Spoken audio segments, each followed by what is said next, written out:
Hey guys, so one thing that I thought would be helpful to review is some of the tools and techniques that we have learned and have access to uh, for making simple illustrations from photographic references. So here I have made an already completed-ish example from an earlier chicken photo I had, where maybe I was making an infographic involving chickens and had this photo on hand, and instead of using the photo, I wanted to create an illustration that I would have more control over. Could maybe be a simpler version of this that more easily kind of encapsulates the idea of a chicken or something I can kind of control the palette of so it functions better with my design. The whole point of making an illustration to begin with and not just using the photo is not just because I want you to practice and show off that you can do things in Illustrator, but because it allows you to have much more control over them because you actually made the whole thing from scratch rather than just copy pasting something that you find on the internet. So this is an example of this at least somewhat finished. You can see that I've used an outline of the chicken from earlier, given it a bit of a gradient using some colors that I eyedroppered from the photograph, and have drawn some other shapes for other major areas of color in the photograph. Okay, so one important thing I want you to notice here is the main idea here is simplifying details in the photograph to how they get translated in the photo. Obviously, there's a lot of texture in the feathers and shadowing and texture in the red part of the chicken head that I don't know the name of. But those things haven't necessarily made their way over to the illustration version, which is fine. I think that if I were to continue to work on this, I might maybe add a few more feather textures, maybe a couple of shadows underneath here, but really I wouldn't want to go too much more than that because the key here is to create an illustration that captures the likeness of whatever it is you're trying to depict without going so far in the realm of realism and over-detailing to the point where it looks so much like the photograph that the question becomes, why did you put the trouble of making the illustration to begin with when you could have just used the photograph? So the idea here is not to create something that looks exactly like the photograph, but something that references it and captures the idea of it while still giving you control over the stylization of it.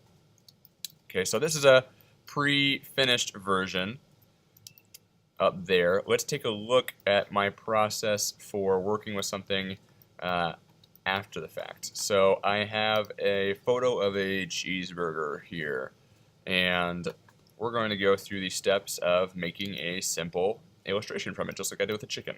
Okay, so first step, I've seen many of you obviously using images to get reference for or to trace over, and most of the time, I think you guys remember to do this, but I will just remind you that it will probably be easier for you if you lower the opacity of it.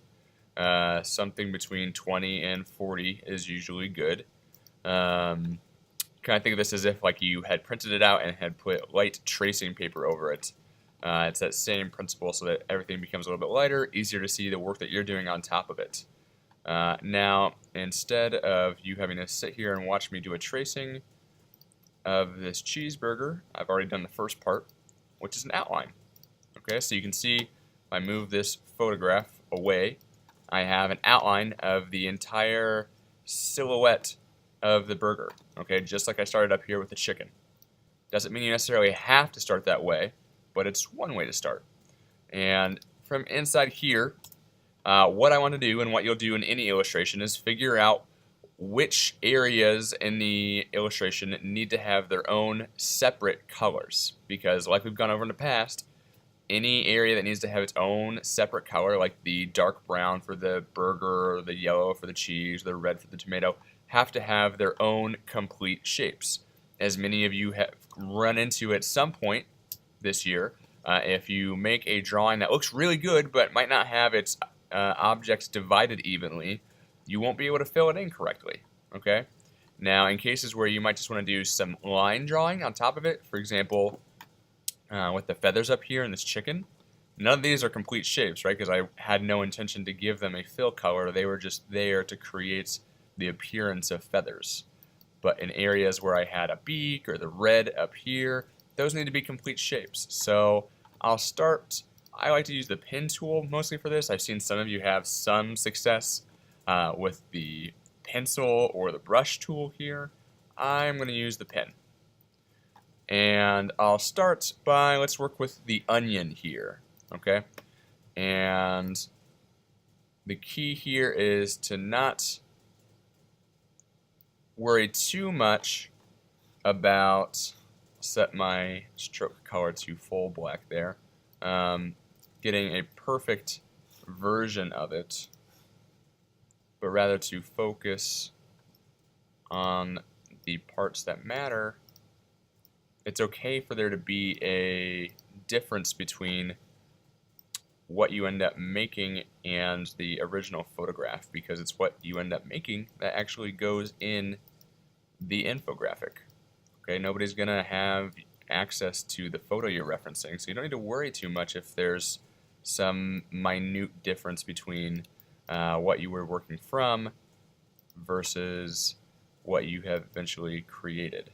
Okay, now I'm gonna do one small thing here. Okay, you see I switched to my magnifying glass to zoom in, and if I try and click here, right, it's going to start a new thing. Okay, you got to remember that when you move away from a line like this, you have to click back on the anchor point. And now here, I am actually going to go here to the edge of the silhouette that I've already made.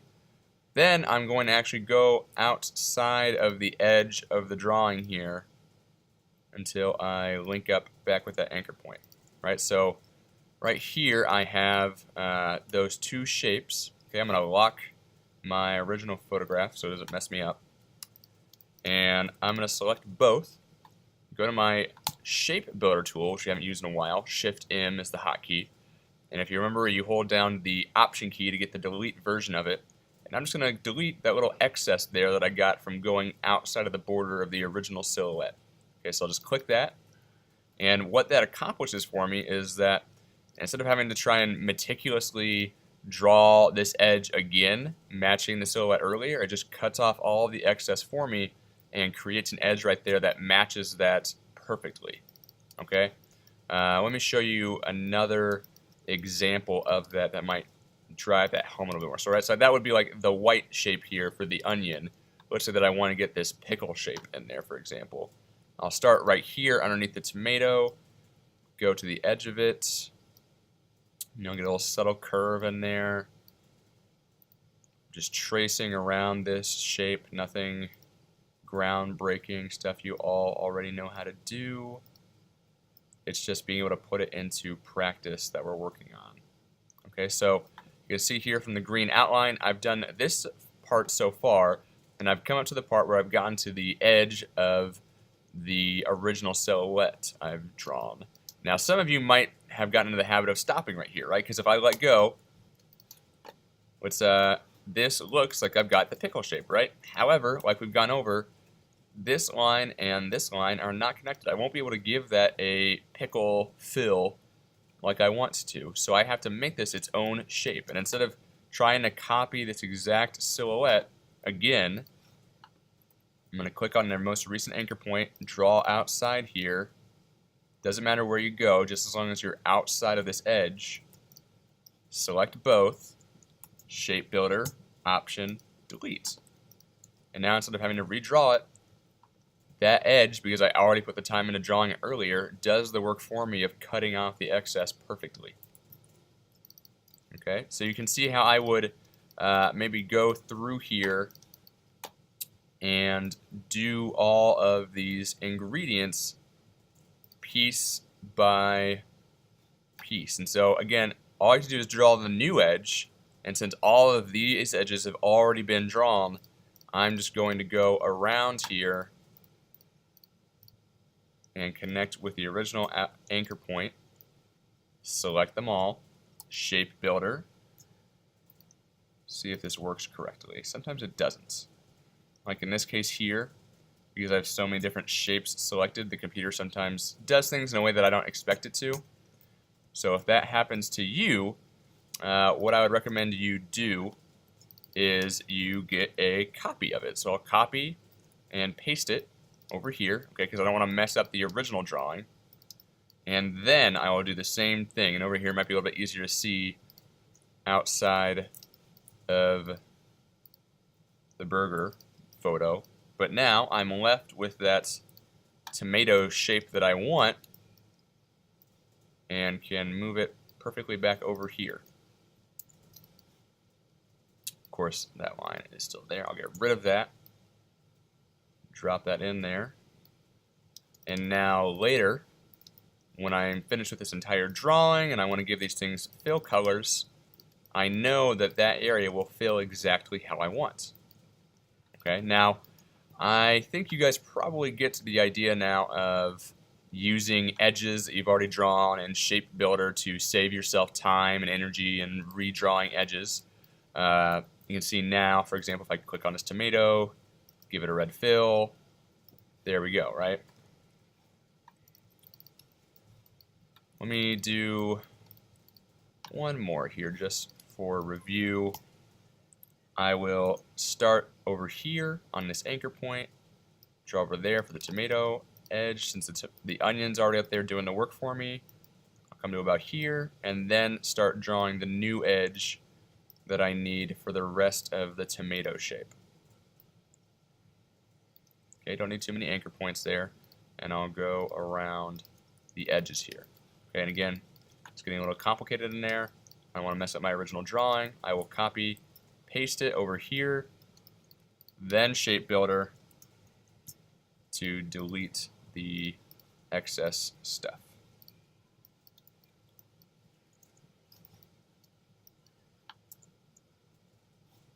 And get that out of the way. Drop the tomato in there. It's just a combination of using the drawings that you've already made to save yourself time and using Shape Builder to cut out the extra stuff. Okay, so let's say that I have done everything else, right? Obviously this will take a little bit of time, but I will now grab my photograph that I was originally working from, maybe shrink it down a little bit so it's just easier to see on the screen while I'm zoomed in here, and I'll bump the opacity back up to 100. Okay, and I can't remember if I rasterized it already or not. I'll just go ahead and do it again, and there we go. So now I rasterize so that I can easily click on this tomato shape, for example, and click on a red over here, and obviously, like we know, it'll grab that red perfectly for me.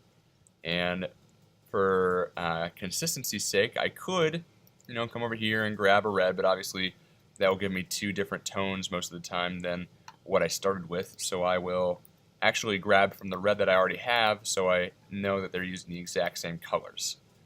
For the entire burger, I'll probably make that the color of the bun. And for the onion, I'll make that like that. Just grabbing colors from inside each of the color pieces inside here. Okay? And you can imagine how if I made you sit here and watch me do the entire thing, how I would have all of the pieces in here with their colors. And I would have a pretty clean looking but simple cartoon illustration version of the photograph I was using. If I was doing something like the anatomy of a cheeseburger or how to assemble a cheeseburger, this would be a great centerpiece image for that. Okay? Now, if this is part one of that, you could keep it like this, or, and if you're done and you feel like this is enough for you, you can turn the video off. But if you want to see another extra step on top of this to kind of push it beyond this, one thing you could do is once you're in the stage and you've got your finished-ish illustration, again, use your imagination, and you've got your photograph next to it over here, I'll start a new layer here above the one that has my illustration and photograph in it. And using the blob brush over here that we've looked at a couple of Wednesdays ago, the blob brush is great because as opposed to the pen, brush, or pencil tool, when it draws, it doesn't draw paths or edges, it draws in shapes.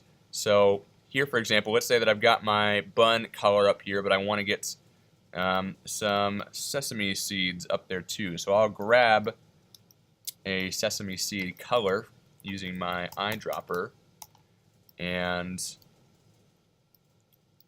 I could come in here, and again I'm going to do a simple kind of cartoon version of it, but just very easily dragging and dropping a couple times to do these little dots essentially. I can start to add in details. If I wanted a little bit of this highlight over here in the tomato, adding a couple of details, I'll eyedropper that highlight color, go to my blob brush, and start trying to mimic where that would be on my cartoon tomato.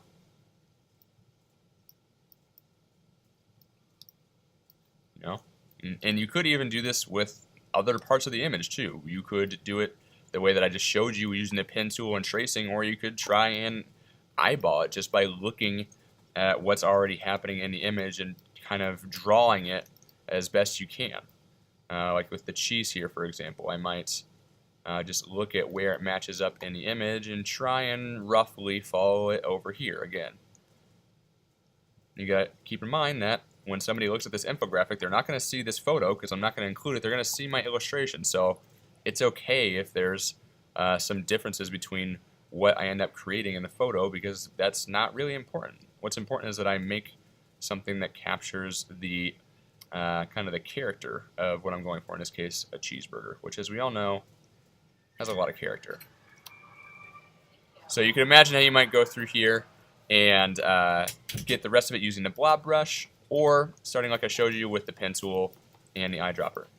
Alright, so that is how you start with a photograph and create a simple illustration from it. Alright,